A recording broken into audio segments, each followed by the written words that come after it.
La terre est desséchée. Le ciel, autrefois généreux, s'est retiré, laissant le Maroc face à une crise silencieuse mais profonde. Les barrages, jadis pleins, révèlent aujourd'hui des terres craquelées. Les grandes villes vivent sous la menace du rationnement. Les robinets restent secs des heures durant, rappelant à tous que l'eau est devenue précieuse, comptée, rationnée. Ce n'est pas un problème lointain. C'est la réalité quotidienne de millions de Marocains. La sécheresse n'est plus un simple cycle, mais une nouvelle normalité climatique.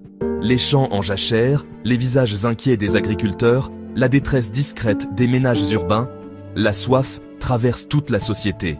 L'eau n'est plus un don infini, mais une ressource limitée à gérer avec soin. Les autorités oscillent entre mesures d'urgence et stratégies à long terme, mais la solution de fond se dessine ailleurs. Le Maroc tourne son regard vers la mer, l'Atlantique et la Méditerranée, réservoirs inépuisables. Le dessalement devient la promesse d'une nouvelle abondance, une réponse technologique à l'urgence. Investir dans le dessalement n'est plus un choix, mais une nécessité vitale. La question n'est plus « faut-il y aller ?»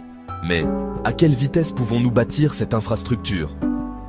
Voici le défi du Maroc, transformer la rareté en abondance, en puisant la vie directement dans la mer. Depuis 5 ans, le Maroc subit la pire sécheresse depuis 40 ans. Les barrages sont à moins de 30% de leur capacité, certains presque vides. Les robinets se ferment la nuit, l'eau n'est disponible que quelques heures par jour dans les zones les plus touchées. Les camions-citernes sont devenus le symbole d'une économie parallèle de l'eau. Mais derrière la pénurie, c'est le climat qui change. Les pluies se déplacent, les températures montent, les réserves s'évaporent. Le Maroc est en première ligne du changement climatique, vivant la crise au présent. L'offre d'eau diminue, la demande explose. Le déséquilibre est structurel. Attendre la pluie n'est plus une option. Il faut une solution durable, indépendante du climat. La crise pousse le pays à innover, à franchir une nouvelle frontière technologique. Le dessalement s'impose comme la réponse à ce défi vital. Le climat n'est pas seul en cause, la croissance démographique et économique accentue la pression. La population a doublé en 40 ans, les villes grossissent, la demande explose. Le tourisme, pilier économique, consomme énormément d'eau. Hôtels, piscines, golf. Cette double pression crée une tempête parfaite. La demande grimpe, l'offre chute. L'agriculture, l'industrie, les ménages se disputent une ressource qui s'amenuise. Les agriculteurs, premiers touchés, voient leur survie menacée. La sobriété seule ne suffit plus, il faut créer une nouvelle offre d'eau. La mer devient la seule source fiable face à un climat imprévisible. Chercher des réponses au-delà de la terre, vers la mer, devient une priorité nationale. Le Maroc doit inventer une nouvelle ère de gestion de l'eau. Face à la crise, le Maroc fait un choix stratégique, embrasser la mer. Le dessalement devient le pilier de la sécurité hydrique nationale, avec l'objectif d'1 milliard de mètres cubes d'eau dessalée par an, d'ici 2030. L'océan, ressource fiable, permet de découpler l'approvisionnement des caprices du climat. Le plan vise à bâtir un système résilient pour les villes, l'industrie et l'agriculture.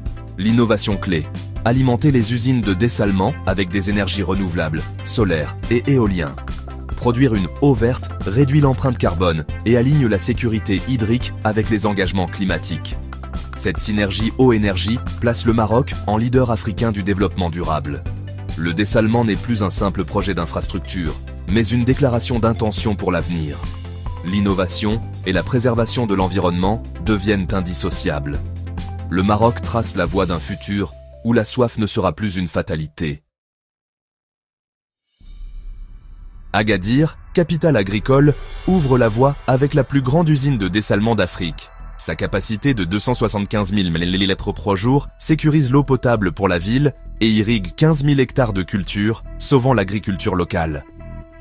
Casablanca suit avec une méga-usine, bientôt la plus grande du continent, pour répondre aux besoins de 6 millions d'habitants et d'une industrie florissante.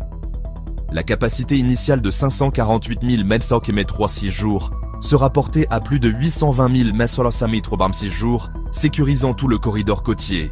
Ces usines sont alimentées par des énergies renouvelables, modèle de développement durable. Le message est clair. Le Maroc investit massivement pour protéger ses centres économiques de la sécheresse. Le dessalement devient le socle de la prospérité urbaine et agricole. L'intégration eau-énergie fait de chaque usine un symbole d'innovation. Le modèle d'Agadir et Casablanca sera dupliqué sur tout le littoral. Le Maroc bâtit un bouclier hydrique pour ses villes côtières. La mer devient la nouvelle source de vie des métropoles marocaines.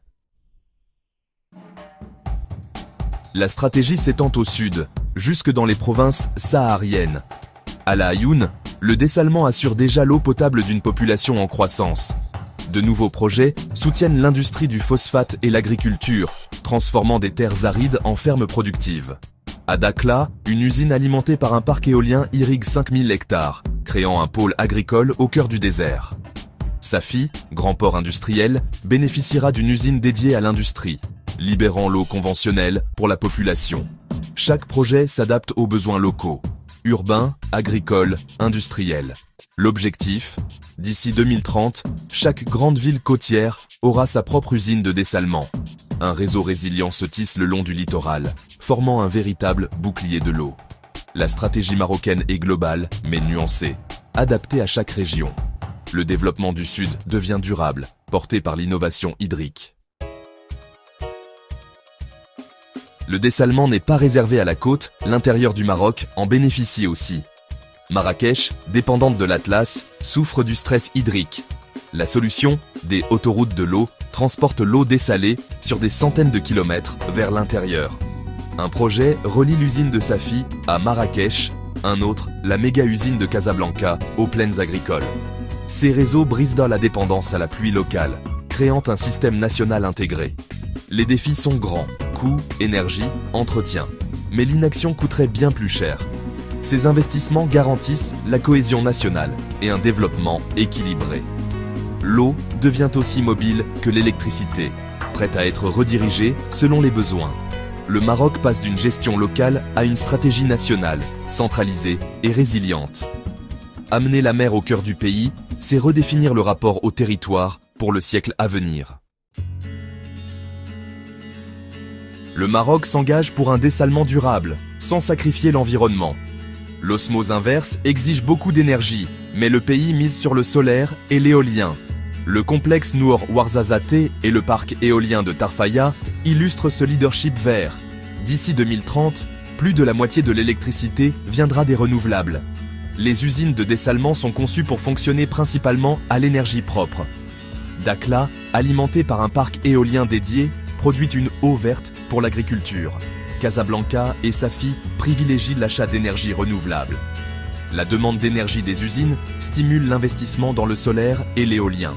Eau et énergie verte se renforcent mutuellement, créant un modèle durable. Le Maroc prouve qu'on peut assurer la sécurité hydrique sans renoncer à la planète. Le déploiement du dessalement au Maroc est spectaculaire, une prouesse technologique et politique. Le pays bâtit une défense contre le changement climatique, visant la résilience hydrique. Mais la technologie n'est pas une baguette magique, elle agit sur l'offre, pas sur la demande. Produire plus d'eau ne doit pas encourager le gaspillage. L'agriculture consomme plus de 80% de l'eau. Il faut généraliser l'irrigation économe et repenser les cultures. Peut-on continuer à exporter des cultures gourmandes en eau alors que la sécheresse s'installe ? Les usines de dessalement offrent une seconde chance, le temps de repenser notre rapport à l'eau. La solution durable combine innovation technologique et changement culturel. Chaque citoyen, chaque agriculteur, chaque industrie doit devenir gardien de l'eau. L'État doit réparer les réseaux, promouvoir le recyclage et sensibiliser la population. L'avenir de l'eau se joue dans les gestes quotidiens, pas seulement dans les usines. La mer offre un fil de vie, mais il faut apprendre à vivre dans nos moyens. Le Maroc invente un nouveau paradigme, la technologie au service d'une culture de la préservation.